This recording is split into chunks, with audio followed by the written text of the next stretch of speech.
So let's see today's lovely bhendi bhaji. Now here I've washed the bhendi really well by soaking it first in some water to which I've added some salt for 15 minutes and then thoroughly dried each and every okra or bhendi with a very dry kitchen napkin. This is very, very important. So otherwise you get, I mean, it should be completely dry so you don't get that stringy effect of the bhaji. Now I'm going to cut off both ends, that is the both ear tips, and it's very important to check whether there are any worms or there's any dirt in the bhendi. It should be completely very clean and clear. So that's a very important step. So as you cut off the tips of each of the bhendis, and while you're cutting the bhendis, also keep an eye for this. After cutting off the edges, first I do that, I cut off all the edges and then I just hold a bunch of them together, and then using a serrated knife I try to cut them very, very fine. So I'll show you a closer look, because the thinner the slices are, they cook really well and you get that lovely crispy and crunchy bhendi bhaji, which generally everyone likes to have, rather than the sticky and gooey one. So cut them into these very, very fine, half an inch thickness, of the bhendi. Now, if you're a beginner and you just can't hold all of them together, it's okay if you cut each okra or bhendi separately, but try to cut them really, really fine. And mind your fingers, so just keep a gap as you're cutting. Now, when you cut, when you wash the bhendis really well and dry them really well, you'll see that you don't get these, generally when you cut bhendi, you get this, stringy kind of a consistency. But when you cut them, I mean, dry them up really well, then you don't. So that's a very important step too. So now that we've prepped up the bhendi, let's start with the recipe. So here I've heated about 2 tablespoons of oil. Now you do require a little extra oil for this bhaji to get it really nice and crispy. Now once my oil is nice and hot, I'm going to add half a teaspoon of mustard seeds, also called mori or rye. Let the mustard seeds really splutter. Then I'm going to add half a teaspoon of cumin seeds or jeera. This is generally what I add for most of my veggies. Then I'm going to add half a teaspoon of hinga or asafoetida and half a teaspoon of haldi powder or turmeric powder. Now this is amsula. I'm going to add that, which is also called kokum. Now what this does is it doesn't the stringy effect of the bhendi completely goes away when you add this amsula, because it's a kind of a souring agent and it also elevates the taste of this dish. Now I'm going to add the very thinly sliced okra or bhendi, and I'm going to really fry it very well in this oil. That's why we've used a little extra oil. Now one more tip over here is, don't cover the vessel or the pot when you're cooking bhendi or okra. You have to cook it without a lid. So I'm going to cook it on a low to medium heat, and I'm going to continuously, stir in between. So let it cook, and then just, the ones that are getting fried at the bottom, just bring them up on the top. And we want this to be nice and crunchy. So each and every, slice of bhendi should be fried very, very well. So this does take a little longer time than normal veggies. It takes about 10 to 15 minutes, but this is what we're looking for. The entire color, it changes from a light green color to a dark green color, and each and every slice is nice and fried. Now I'm just going to add some salt to taste. Then I'm going to add some chili powder. So I'm adding about half a teaspoon of chili powder, but you can add according to taste, salt also according to taste. Now I'm going to add half a teaspoon of roasted cumin powder. And I'm going to add a tablespoon of roasted coriander powder. Now I'll leave the link of how do I prepare my roasted powders at home. And then let it fry really, really well.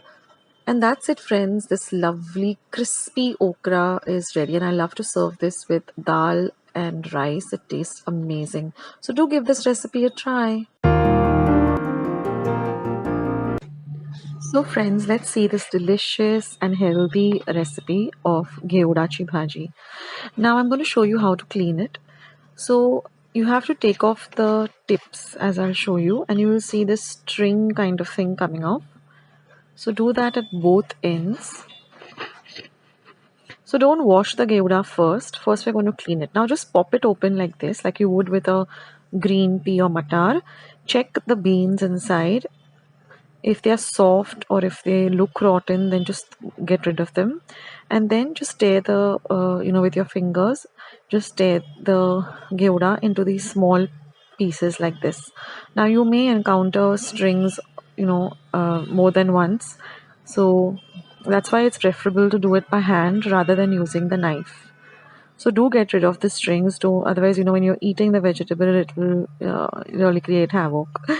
So check for the inside that the beans are good inside. And yes, friends, you do encounter a little bit of, you know, vegetable worms inside. So get rid of those also. I'll show you after, when I finish cleaning, I'll just show you what you should not be using and what you should get rid of.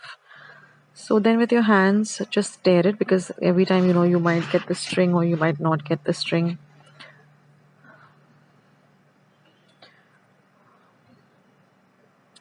So this is a real healthy vegetable and which you can include in your diet. It has many health benefits like all green veggies do.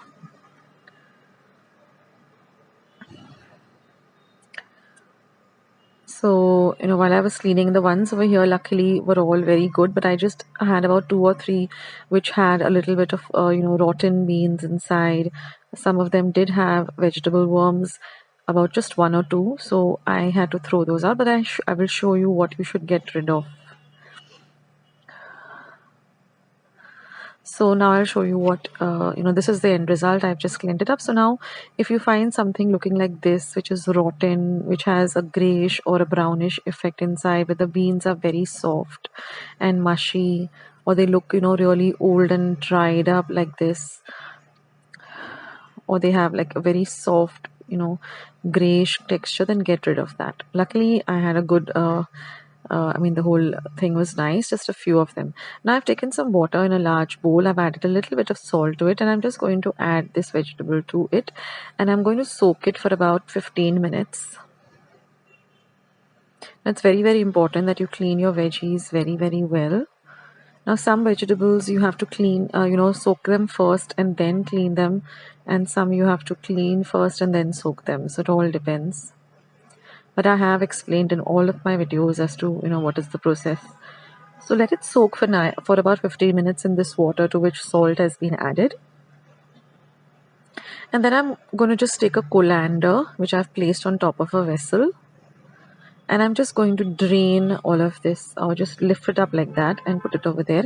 And again, I'm going to run it through some running water, that is through the colander itself, through my running water in my wash basin of my kitchen, or my kitchen sink rather.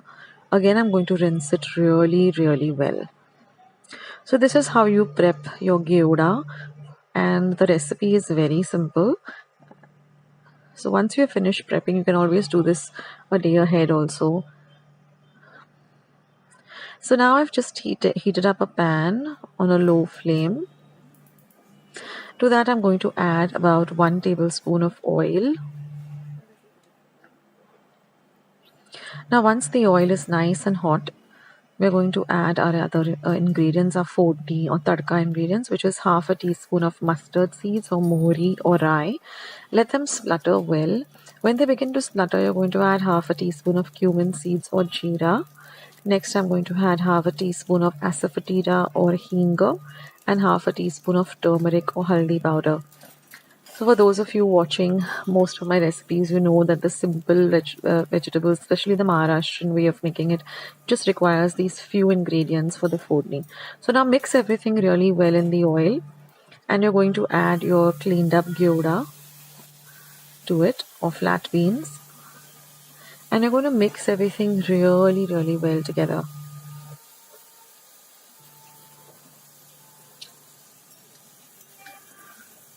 So mix everything well so that the vegetable nicely get coated with the fodni or the bagar.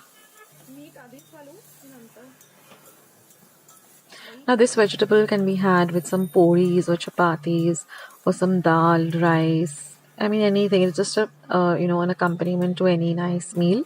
And now what we're going to do is we're going to cover it with a lid, and we're going to put a little bit of water to the lid.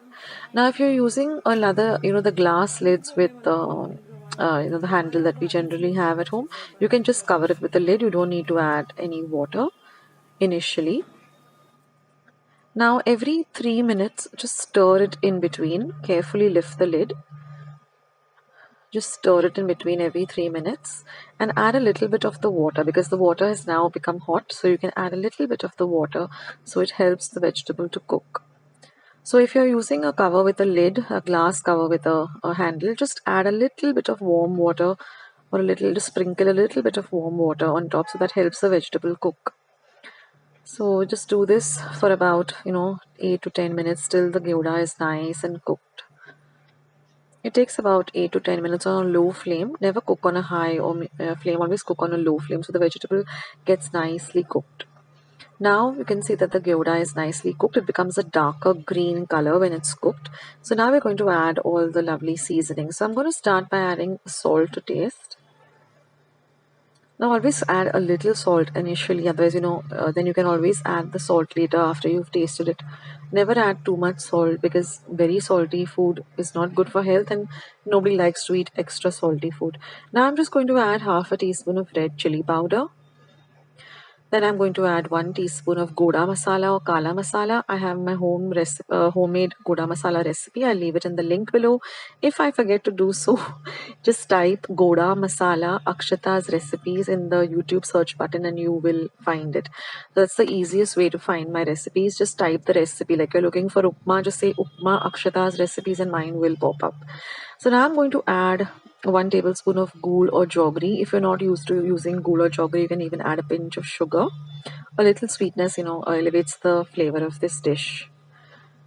And we're just going to cook everything for another 2 minutes till everything really comes together nicely. Now you could add some grated coconut also for garnish, but I didn't want to add it. I just like to have it plain like this. And your gevra bhaji is all ready, guys. So I hope you will try out this recipe and do leave your comments in the comment section. So friends, let's start with today's recipe. Now here I've taken about 1.5 cup of moong and I've just washed it thrice under running water and soaked it for about 6 to 7 hours or overnight. Now we'll go through the other ingredients. So this is the dal. I've drained out all the water. This is 1 light green chili cut finely, some coriander, some curry leaves, some cumin, some turmeric powder, some asafoetida or hing, and some mustard seeds, and a lime. All the ingredients with the exact measurements will be given in the description box below. So here I've just heated about 1.5 tablespoon of oil. To the oil, I'm going to add my mustard seeds and wait till they pop. Once they pop, I'm going to add my green chilies and fry the green chilies well. Then I'm going to add a little bit of hing or asafoetida. Then go in my curry leaves. Let the curry leaves also fry a bit. Then I'm going to add my turmeric powder or haldi powder.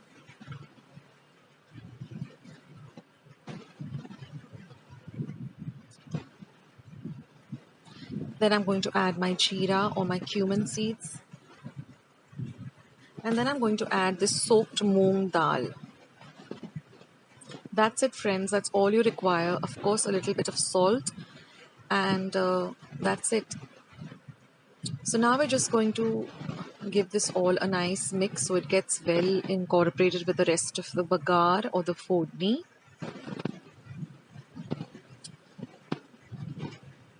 Now this recipe was shared by my very close friend Pavitra Sargaonkar, and this is my daughter Ira's favorite. She loves to eat this. It's so easy to prepare, it gets ready quickly, and it's really very delicious.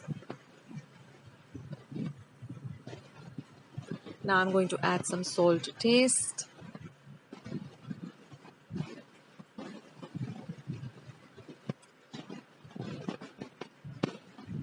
I'm going to add a pinch of sugar.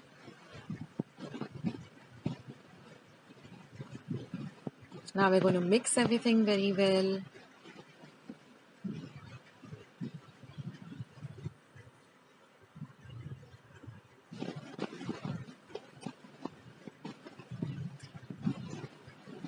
See that you fry everything nicely so that everything gets nicely mixed up together. And now we're just going to add a little bit of water, because we want to cook the dal a bit. So just enough water to cover up the dal. So if you're taking 1.5 cup of moong dal, then about 2 cups of water should suffice. And now let this cook on a low to medium flame. And we're going to let all the water evaporate. So first let it come to a boil. And then we're just going to cover and cook it and stirring in between just to check. And we want all the water to evaporate. That's when our moong dal bhaji is all ready to eat. Now I also have a recipe for moong dal bhaji. I will leave a link below. And that's it, friends. Our water has all evaporated. Our vegetable is ready. And we just have to add a squeeze of lime and some fresh coriander. So add in the coriander, mix it in well, then turn off your gas and add your lemon juice. This goes very well with some nice hot chapatis or puris. So that's it, and I'm going to add my lemon juice. Now one tip over here, if you're squeezing the lemon directly, always squeeze the lemon juice into a spoon. That way if there are any lemon seeds or lemon pips, you can pick them out and you don't have to search for them in the vegetable. And then just mix and your dish is all ready to serve.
Karachi Bhaji recipe or cluster bean recipe. So here I've taken 200 grams of gavar, taken off the ends, and then with my hands itself I've just broken them up into half-inch pieces like this. And then I'm going to soak them in water for about 10 minutes and then give them a thorough rinse and keep them in a sieve or sift. Now I'm going to add 1 tablespoon of oil to a pan. And once the oil is nice and hot, we are going to add 1 teaspoon of mustard seeds or mohri or rye. So this is a half teaspoon that I'm using. So I'm using 2 of them. That makes 1 teaspoon. Next goes in half a teaspoon of cumin seeds or jeera, half a teaspoon of asafoetida or hing, and half a teaspoon of turmeric powder or haldi. So this recipe doesn't have any kind of, no onions, no ginger, no garlic, no green chilies, just a very simple recipe. And now I'm going to add the gavar, which I rinsed really well and kept it in a sieve for about 5 minutes. Now watch the video till the end because I'll give you a little bit of tips on how to buy gavar when you're buying this cluster beans. Now mix the gavar really well with the oil and all the ingredients so that it flavors the gavar really nicely. And now this vegetable is enough for 4 people. If you want more, then you can double all the ingredients. And now we're going to add salt to taste. Now the reason I'm adding salt right now is because it helps to cook the gavar to the right consistency. And it even flavors the gavar really well. So we add we add salt at this point, not at the end. Like in some vegetables, when we're cooking them, we add salt later on, but for gavar, we add it first. And now I'm just going to put a plate on top of it, and I'm going to add some water to the plate. And our flame is going to be on low. And we're going to keep this for about 5 minutes without stirring. After 5 minutes, you will see that there are some bubbles on top of the lid. Now what you're going to do is you're going to lift up the lid extremely carefully, and you're going to put in about half of the water from the lid into the gavar and mix it well. So this will cook the gavar really, really well, and it won't be rough, and it won't be tough on to eat. It'll get cooked really nicely. And now we're going to keep this again for about another 2 to 3 minutes, and all of the water has evaporated. And now we're just going to season it with some other few ingredients. So now I'm going to add a little bit of a few ingredients. I'll just take you through them. So first goes in 1 teaspoon of red chili powder.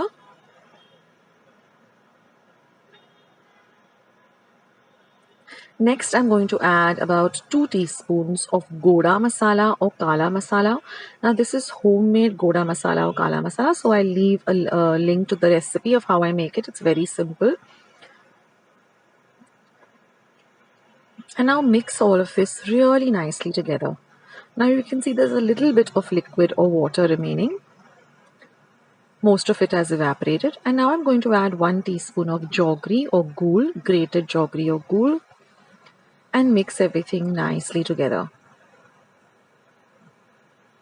And now we're just going to cover it and keep it for just about 1 minute. And that's it, guys. Now all you have to do is just add some lovely fresh grated coconut, about a teaspoon or so, and mix it in well. And the coconut is also optional. If you don't want to add the coconut, you can leave it out. And now mix everything well together, and your gavar bhaji is all ready. This is one of my favorite vegetables. A really easy recipe. Now for my homemade goda masala, which I make and I store and it lasts me for about 4 to 5 months. I'll leave the recipe down in the description box. It's very simple and it gets ready also pretty quickly. Now when you're choosing your cluster beans or your gavar, there are certain things that you need to keep in mind. First of all, they should be very light green in color, not a very dark green in color. Also, they should be very firm when you touch them. They shouldn't be soft. They shouldn't have gone, discolored, have any blackish tinge in them. But they should look nice and firm.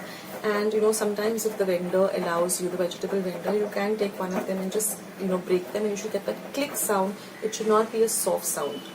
So these are the things you need to keep in mind, that go for the more lighter green color gavar. They should be nice and firm. They should not look soft. They should not have any blackish tinge in them. And those are the key points you need to keep in mind when you're buying gavar. So that's it for today's video. I'll join you in my next video sooner than you think. This is Akshita signing off. Take care, guys. Bye.